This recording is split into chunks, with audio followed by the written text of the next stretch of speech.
ବନ୍ଦଇ ପରମ ଲକ୍ଷ୍ମୀ ଜଗତ ତାରିଣୀ, ସମୁଦ୍ରେ ମନ୍ଥନରୁ ଜାତ ହଇଲୁ ତୁ ପୁଣି।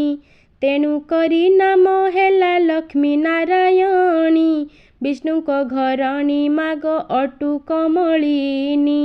ଏଥୁ ଅନନ୍ତରେ ଦିନେ ଏମନ୍ତ ସମୟେ, ନାରଦ ମହର୍ଷି ଇନ୍ଦ୍ର ଭୁବନେ ବିଜୟେ।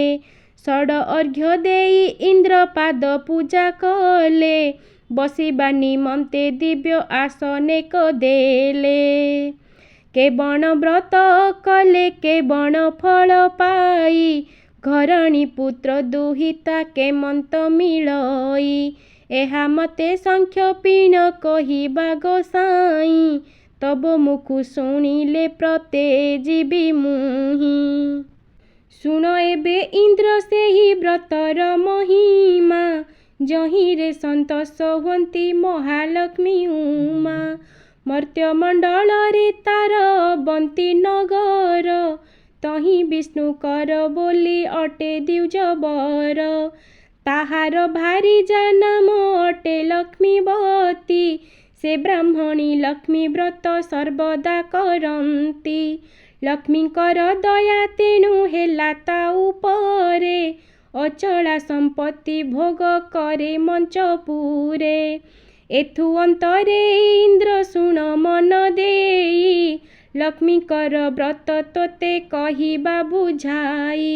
ମାଘ ମାସ ଶୁକ୍ଳ ପକ୍ଷ ଦଶମୀ ଗୁରୁବାର, ଶ୍ରୀ ସୁଦଶା ବ୍ରତ ଗୋଟି ପଡ଼େ ସେ ଦିନର। ସେହି ଦିନ ବ୍ରାହ୍ମଣୀ ଯେ ପ୍ରଭାତୁ ଉଠିଲା, ଏକ ବର୍ଣ୍ଣ ଗାଈର ଯେ ଗୋବର ଆଣିଲା। ସୁସଞ୍ଚ କରି ଘର ଦୁଆର ଲିପିଲା, ନଦୀରେ ସ୍ନାନ କରିଣ ଘରକୁ ଅଇଲା। ତଣ୍ଡୁଳ ବାଟିଣ ଝୋଟି ଆଭରଣ କଲା, ଶ୍ରୀ ପରମା ଲକ୍ଷ୍ମୀଙ୍କୁ ସେ ସୁମରଣା କଲା। ଦଶବର୍ଣ୍ଣ ମୁରୁଜରେ ପିତୁଳା ଲିପିଲା, ଦଶ ଯେ ପାଖୁଡ଼ା କରି ପଦ୍ମକେ ଲେଖିଲା। ତହିଁର ଉପରେ ପୂର୍ଣ୍ଣ ଘଟକେ ସ୍ଥାପିଲା, ଘଟର ଉପରେ ଚ୍ୟୁତ ଡାଳକ ଥୋଇଲା। ନାରିକେଳ ଏକ ଗୋଟି ଘଟ ପରେ ଦେଲେ, ଦଶମୁଖୀ ଦୀପାବଳି ଜାଗର ଜାଳିଲେ। ଦଶଖିଆ ଧଳା ସୂତ୍ରେ ବ୍ରତକୁ ଭାଙ୍ଗିଲେ, ଗୌରୀ ନାମେଣ ବେତ ପାଖରେ ଥୋଇଲେ। ଦଶମୁଷ୍ଟି ତଣ୍ଡୁଳ ସେ ଘଟ ପାଖେ ଦେଲେ, ବଦରି ଫଳ ଗୋଟିଏ ଗୋଟିଏ ଯେ ଦେଲେ। ଉପରେ ଚନ୍ଦ୍ରତାପ ଚାନ୍ଦୁଆ ଟଣାଇଲେ, ଦଶ ମେଞ୍ଚା ହଳଦୀ ସେ ପୂର୍ଣ୍ଣ କୁମ୍ଭ ଦେଲେ। ସିନ୍ଦୂର କଜଳ ନେଇ ଘଟ ପରେ ଦେଲେ, ଶ୍ରୀ ପରମା ଲକ୍ଷ୍ମୀଙ୍କୁ ଯେ ସୁମରଣା କଲେ। ଛେନାପଣା କଦଳୀ ଯେ ସରଘୃତ ଦେଲେ, ଦଶ ଗୋଟି ମଣ୍ଡା ଦେଇ ଆଗରେ ଥୋଇଲେ। କର୍ପୂରରେ ଯୁକ୍ତ କରି ଆଣିଣ ବାଢ଼ିଲେ, ନୈବେଦ୍ୟ ଦେଇ ପୁଣି କଥା ଯେ ଶୁଣିଲେ। ଶ୍ରୀ ମହାଲକ୍ଷ୍ମୀଙ୍କୁ ସେ ସୁମରଣା କଲେ, ଲକ୍ଷ୍ମୀ ଦଶ ନାମ ଧରି ବ୍ରତେ ଗଣ୍ଠି ଦେଲେ। ପ୍ରଥମ ଗଣ୍ଠିର ନାମ ଲକ୍ଷ୍ମୀ ନାରାୟଣୀ, ଦ୍ୱିତୀୟ ଗଣ୍ଠିର ନାମ ହେଲା କମଳିନୀ, ତୃତୀୟ ଗଣ୍ଠିର ନାମ ଶ୍ରୀ ହରିହର ପ୍ରିୟା, ଚତୁର୍ଥ ଗଣ୍ଠିର ନାମ ଅଟେ ପଦ୍ମାଳୟା, ପଞ୍ଚମ ଗଣ୍ଠିର ନାମ ଅଟଇ କମଳା, ଷଷ୍ଠ ଗଣ୍ଠିର ନାମଟି ହୋଇଲା ଚଞ୍ଚଳା, ସପ୍ତମ ଗଣ୍ଠିର ନାମ ଅଟେ ବିଘ୍ନସେନୀ, ଅଷ୍ଟମ ଗଣ୍ଠିର ନାମ ସିନ୍ଧୁର ଦୁଲରୀ, ନବମ ଗଣ୍ଠିର ନାମ ଦୁର୍ଗତି ନାଶିନୀ, ଦଶମ ଗଣ୍ଠିର ନାମ ବିଷ୍ଣୁ ପାଟରାଣୀ। ଦଶ ନାମ ଧରିଣ ସେ ବ୍ରତ ଗଣ୍ଠି ଦେଲେ, ଲକ୍ଷ୍ମୀ ନାରାୟଣୀ ବୋଲି ମନେ ସୁମରିଲେ। ସୂର୍ଯ୍ୟଙ୍କୁ ଯେ ଅର୍ଘ୍ୟ ଦେଇ ବନ୍ଦାପନା କଲେ, ନଦୀରୁ ଯେ ପାଣି ତୁମ୍ଭେ ଆଣିବାକୁ ଗଲେ। ବ୍ରତ ହସ୍ତରୁ ଖସାଇ ଜଳରେ ରଖିଲେ, ଜଳ ଭିତରେ ଯାଇଣ ବ୍ରାହ୍ମଣୀ ପଶିଲେ। ମାଂସ ମେଞ୍ଚା ପ୍ରାୟ ପାଟ ବସ୍ତ୍ର ଦିଶୁଥିଲା। ଚିଲ ପକ୍ଷୀ ଝାମ୍ପ ଦେଇ ବେଗେ ଘେନି ଗଲା। ସେ ବ୍ରାହ୍ମଣୀ ଜଳ ଘେନି କୂଳକୁ ଅଇଲା। ବ୍ରତ ନ ଦେଖିଣ ସେହୁ ବିସ୍ମୟ ହୋଇଲା। ଚାରିଦିଗକୁ ବ୍ରାହ୍ମଣୀ ନିରେଖି ଚାହିଁଲା। ଦେଖିଲା ସେ ବ୍ରତ ଚିଲ ଘେନି ଯାଉଥିଲା। ଚିଲ ପଛେ ପଛେ ସେ ବ୍ରାହ୍ମଣୀ ଗୋଡ଼ାଇଲା। ସେ ଚିଲ ଯାଇଣ ଏକ ବନସ୍ତେ ପଶିଲା। ବ୍ରତ ନ ପାଇ ବ୍ରାହ୍ମଣୀ ବିକଳେ କାନ୍ଦିଲା। ଚିଲ ପକ୍ଷୀ ବନସ୍ତେ ଅଦୃଶ୍ୟ ହୋଇଗଲା। ଏଥୁ ଅନନ୍ତରେ ଇନ୍ଦ୍ର ଶୁଣ ହେ ବୋଇଲା। ମୃଗୟା ବିନୋଦେ ନଳ ବନସ୍ତକୁ ଗଲା। ବ୍ରାହ୍ମଣୀ ରୋଦନ ରାଜା କନେ ଯେ ଶୁଣିଲେ। ଏ ବନସ୍ତେ କେ କାନ୍ଦୁଛ ବୋଲିଣ ବୋଇଲେ। ସୈନିକ ସଖା ଘେନି ରାଜା ବିଜେ କରିଲେ। ବ୍ରାହ୍ମଣୀ ପାଖରେ ଯାଇ ପ୍ରବେଶ ହୋଇଲେ। ବ୍ରାହ୍ମଣୀକୁ ଦେଖି ରାଜା ବିସ୍ମୟ ହୋଇଲେ। କି ନିମନ୍ତେ କାନ୍ଦୁଅଛ ବୋଲିଣ ବୋଇଲେ। ଏହା ଶୁଣି ବ୍ରାହ୍ମଣୀ ଯେ ରାଜାଙ୍କୁ କହଇ।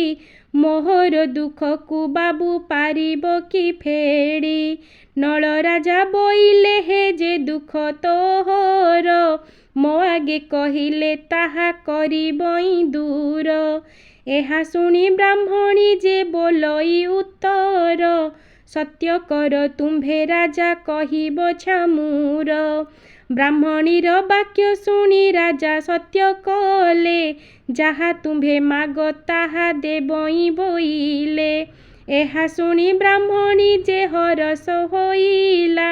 ମୋହର ସୁଦଶା ବ୍ରତ ଚିଲ ଘେନି ଗଲା। ତୁମ୍ଭର ଯେ ମହାଦେଇ ବ୍ରତ କରୁଛନ୍ତି।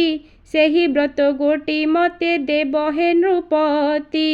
ଏହା ଶୁଣି ମହାରାଜା ସନ୍ମତ କଲେ। ବ୍ରାହ୍ମଣୀକୁ ଘେନି ନିଜ ରାଜ୍ୟେ ଚଳିଗଲେ। ବ୍ରାହ୍ମଣୀକୁ ସିଂହଦ୍ୱାରେ ବସାଇ ନୃପତି। ଅନ୍ତଃପୁରକୁ ଗମନ କଲେ କତଡ଼ତି। ରାଣୀକୁ ଯାଇଣ ନଳ ରାଜା ଯେ କହିଲେ। ଆମ୍ଭକୁ ଏକ ମାଗୁଣି ଦେବ କି ବୋଇଲେ। ଏହା ଶୁଣି ମହାରାଣୀ ସ୍ତବ୍ଧ ହୋଇଲେ।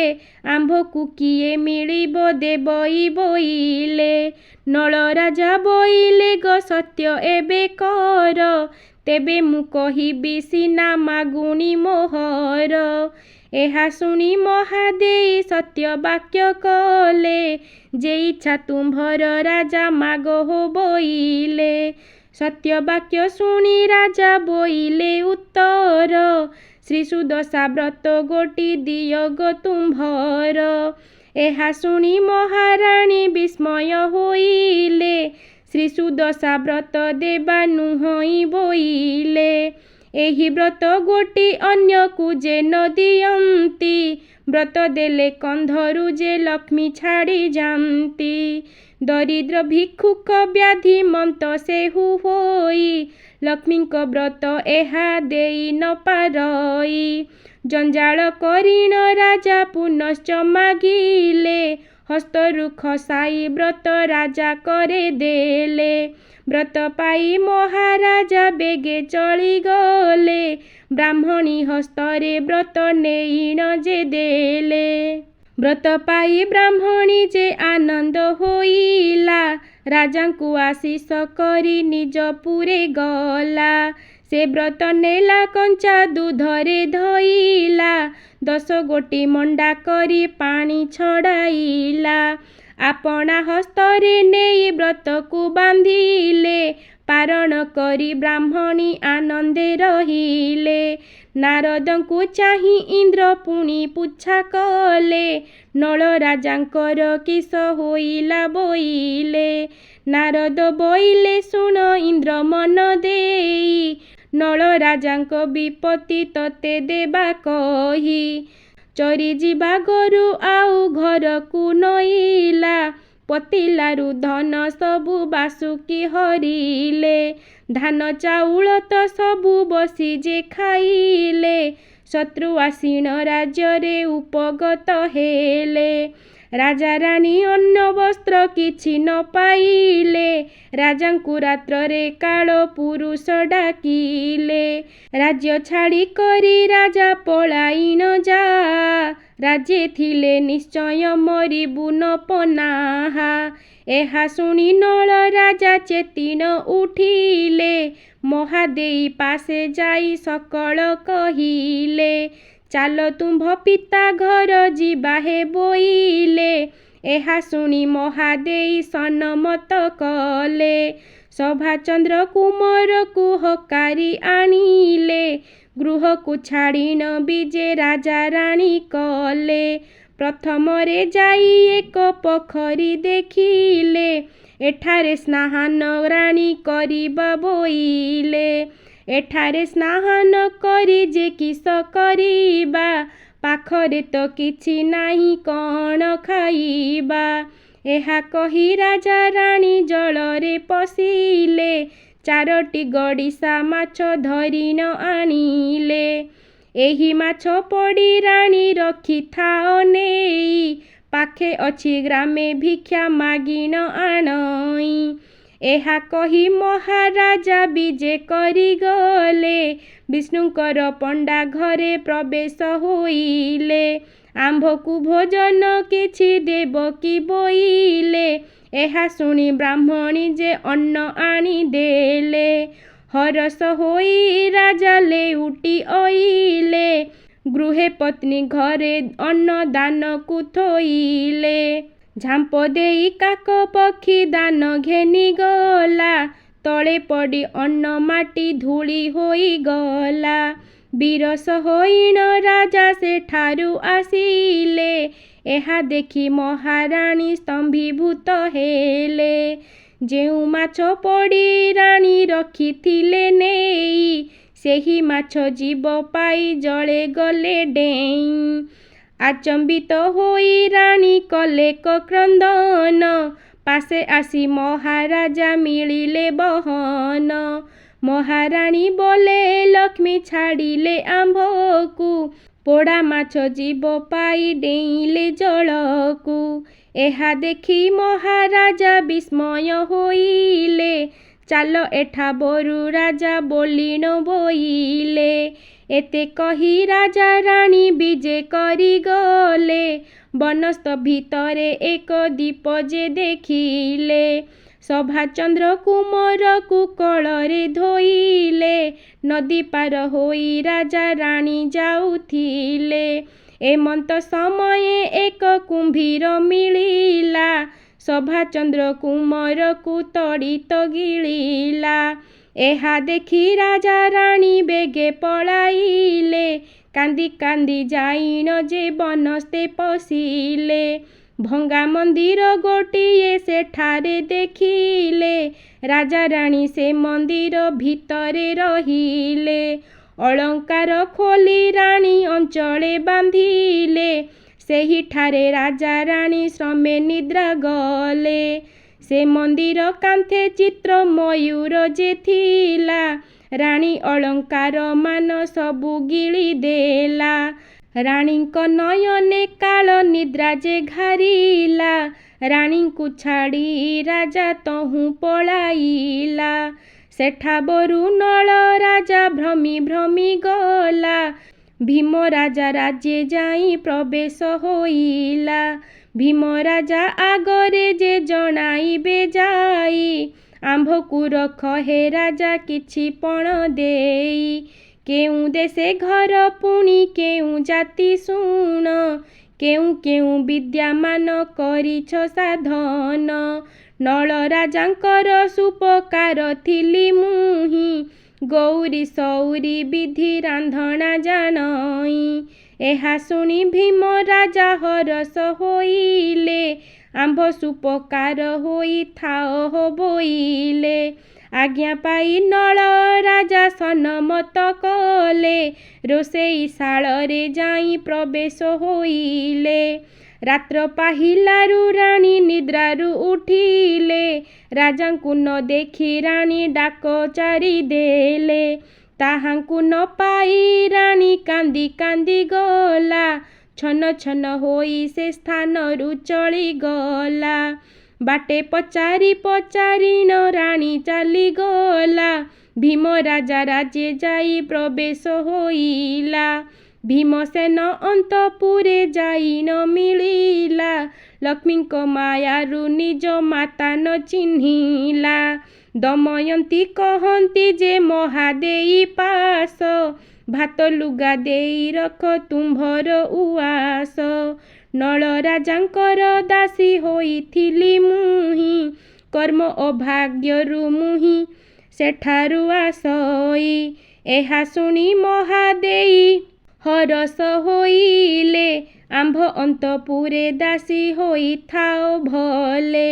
ଏହା ଶୁଣି ଦମୟନ୍ତୀ ସନ୍ମତ କଲେ। ତବ ଦମୟନ୍ତୀ ଦୁହେଁ ସେଠାରେ ରହିଲେ। ଏଥୁ ଅନନ୍ତରେ ଶୁଣ ଇନ୍ଦ୍ର ମନ ଦେଇ। ନଳ ରାଜାଙ୍କର ଶୁଭ ବାର୍ତ୍ତା ଦେବା କହି। ଭାଦ୍ର ମାସ ଶୁକ୍ଳ ପକ୍ଷ ଦଶମୀ ଗୁରୁବାର। ଶ୍ରୀ ସୁଦଶା ବ୍ରତ ଗୋଟି ପଡ଼େ ସେ ଦିନର। ପାଟ ଜ୍ୟୋତିଷ ଯାଇ ରାଣୀଙ୍କୁ କହିଲା। କାଲିଠୁ ସୁଦଶା ବ୍ରତ ପଡ଼ୁଛି ବୋଇଲା। ଜ୍ୟୋତିଷଙ୍କୁ ଧନ ରତ୍ନ ଦେଇ ବିଦା କଲା। ଦାସୀମାନଙ୍କୁ ଡାକିଣ ବୁଝାଇ କହିଲା। ପ୍ରଭାତରୁ ଉଠି ଦାସୀମାନେ ଚଳିଗଲେ। ଏକ ବର୍ଣ୍ଣ ଗାଈର ସେ ଗୋବର ଆଣିଲେ। ସୁସଞ୍ଚ କରିଣ ଘର ଦୁଆର ଲିପିଲେ। ନଦୀରେ ସ୍ନାନ କରିଣ ଘରକୁ ଆସିଲେ। ତଣ୍ଡୁଳ ବାଟିଣ ଝୁଟି ଆଳପଣା ଦେଲେ। ଏହା ଦେଖି ଦମୟନ୍ତୀ ରାଣୀଙ୍କୁ କହିଲେ।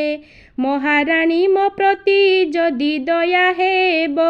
ଓଷାରୁ ଉପକରଣ ଯେବେ ମୋତେ ଦେବ। ଶ୍ରୀ ସୁଦଶା ବ୍ରତଟିକୁ କରନ୍ତି କହିଲେ। ଏହା ଶୁଣି ମହାଦେଇ ସନ୍ତୋଷ ହୋଇଲେ। ବ୍ରତ ଯେବେ କର ତୁମ୍ଭେ କର ଗୋ ବୋଇଲେ। ଦମୟନ୍ତୀ ଶୀଘ୍ର ସ୍ନାନ କରିଣ ଆସିଲେ। ଅତି ଯତନରେ ନେଇ ଘଟିକେ ସ୍ଥାପିଲେ। ହଳଦୀ ଚନ୍ଦନ ନେଇ ଘଟ ପରେ ଦେଲେ।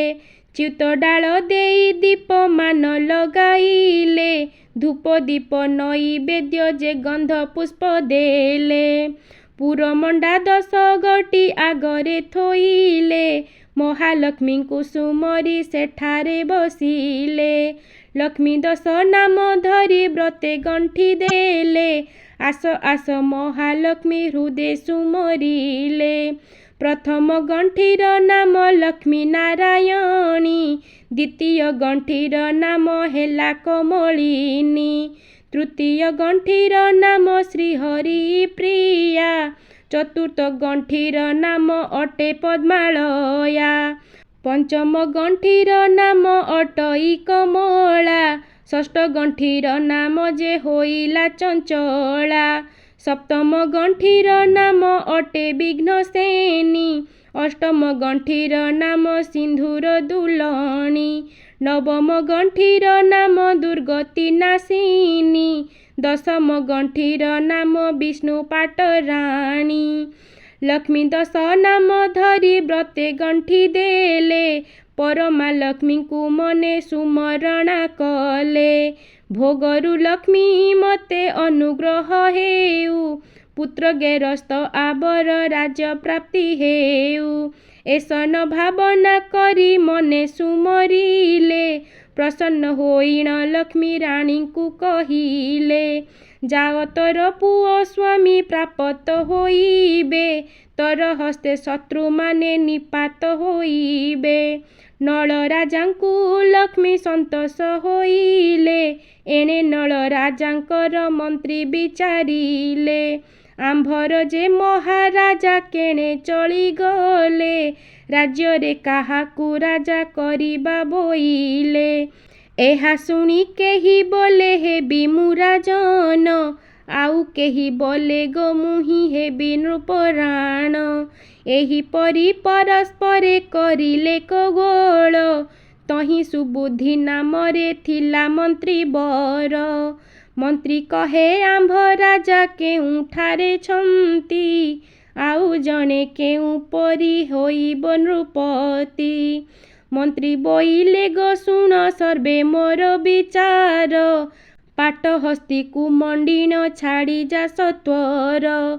ସୁବର୍ଣ୍ଣ କଳସେ ଗଙ୍ଗା ଜଳ ଶିରେ ଦେଇ, ଛାଡ଼ିଦେବା ଯାହା ପରେ ଢାଳିବ ଯେ ସେହି। ତାହାକୁ ରାଜ୍ୟରେ ରାଜା କରି ବାଟି ଜାଣ, ପାଟହସ୍ତୀ ମଣ୍ଡି ଛାଡ଼ିଦେଲେ ତତକ୍ଷଣ। ମନ୍ତ୍ରୀ ପୁରୋହିତ ସହ ସକଳ ଚଳିଲେ, ରାଜ୍ୟର ପରଜା ବୃନ୍ଦ ସର୍ବେ ଗୋଡ଼ାଇଲେ। ନିଜ ଇଚ୍ଛା ମତେ ହସ୍ତୀ ଦ୍ରୁତଗାମୀ ହୋଇ, ଭୀମ ରାଜା ରାଜ୍ୟେ ପ୍ରବେଶିଲା ହସ୍ତୀ ଯାଇ। ପାଟହସ୍ତୀ ଯାଇ ନଳ ରାଜାଙ୍କୁ ଭେଟିଲା, ସୁବର୍ଣ୍ଣ କଳସ ଜଳ ଶିରରେ ଢାଳିଲା। ରାଜାଙ୍କୁ ନେଇନ ହସ୍ତୀ ପୃଷ୍ଠେ ବସାଇଲେ, ଜୟ ନଳ ରାଜା ବୋଲି ଉଚ୍ଚେ ଡାକ ଦେଲେ। ସେ ନଗରରେ ନର ନାରୀ ମାନେ ଦେଖୁଥିଲେ, ରାଜାଙ୍କ ଅଗ୍ରତେ ଯାଇ ସମସ୍ତେ କହିଲେ। ଗୁପ୍ତେ ନଳ ରାଜା ସୁପକାର ପଣେ ଥିଲେ, ଏଥି ଥିବା ଯାଏ ତା କେହି ନ ଚିହ୍ନିଲେ। ତାଙ୍କ ରାଜେ ପାତ୍ର ମନ୍ତ୍ରୀ ସମସ୍ତେ ଓଇଲେ, ନଳ ରାଜାଙ୍କୁ ହସ୍ତୀର ପୃଷ୍ଠେ ବସାଇଲେ। ଏହା ଶୁଣି ଭୀମ ରାଜା ହରଷ ହୋଇଲେ, ନଳ ରାଜାଙ୍କୁ ଗୌରବ କରି ଘେନି ଗଲେ।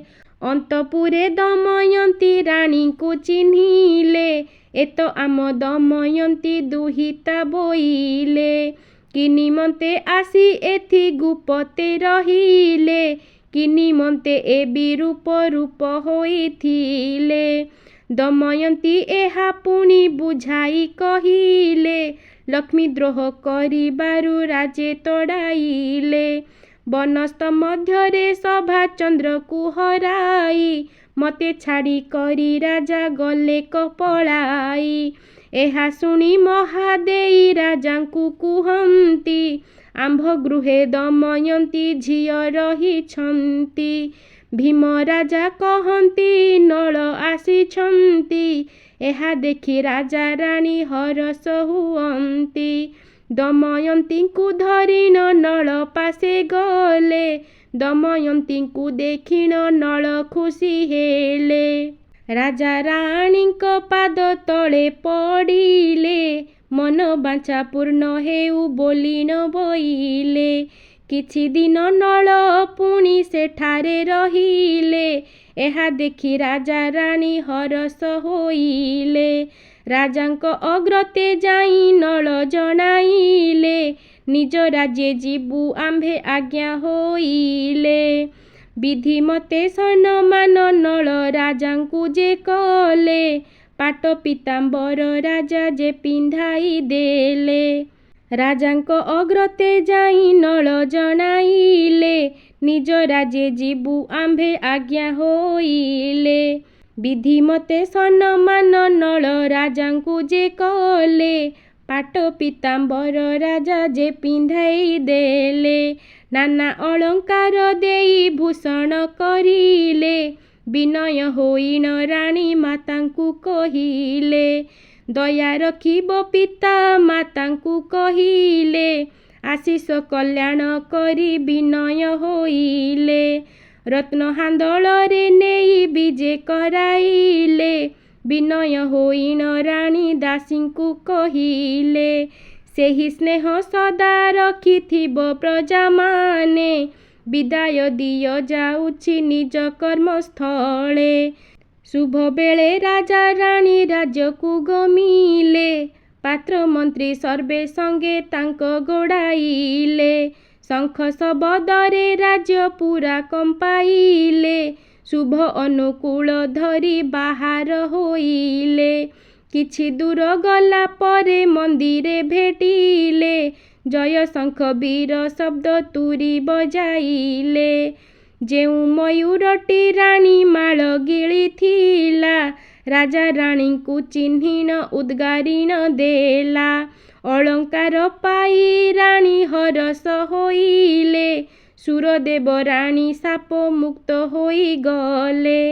ସେଠାବରୁ ପାତ୍ର ମନ୍ତ୍ରୀ ବିଦାୟ ହୋଇଲେ। ରାଜା ରାଣୀ ବହୁତ ଆଶିଷ ବାଞ୍ଛିଲେ।